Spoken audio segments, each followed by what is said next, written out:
பள்ளிக்கல்வித்துறை அதிகாரிகள் பணியாளர்கள்லாம் காலை 10 மணிக்கு முன்னதாகவே அலுவலகத்திற்கு வர வேண்டும்னு ஒரு உத்தரவு பிறப்பிக்கப்பட்டு இருக்கிறது. முன்னதாக நாம் பார்த்தோம், தலைமை செயலகத்தில் இருக்கக்கூடிய அதிகாரிகள் ஊழியர்கள்லாம் குறித்த நேரத்திற்கு வரணும்னு ஒரு வாய்மொழி உத்தரவு பிறப்பிக்கப்பட்டு நடவடிக்கை மேற்கொள்ளப்பட்டிருந்தது. அதனைத் தொடர்ந்து தற்போது இந்த உத்தரவானது பிறப்பிக்கப்பட்டிருக்கிறது. அந்த வகையில் 10 மணிக்கு முன்னதாகவே அலுவலகத்திற்கு வரணும்னு பள்ளிக்கல்வித்துறை சார்பு செயலாளர் ஒரு உத்தரவை பிறப்பித்திருக்கிறார்.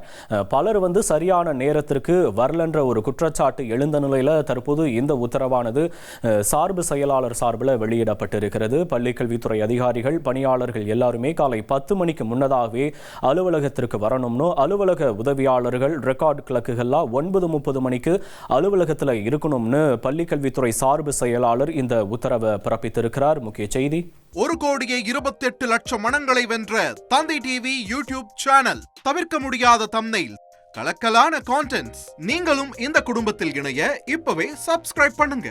அசுரபலம் கொண்ட எங்கள் டிஜிட்டல் கரங்களில் உங்கள் விளம்பரங்களை சேர்க்க வாட்ஸ்அப் பண்ணுங்க. 8939888838. Email advtthanditv@dttv.in.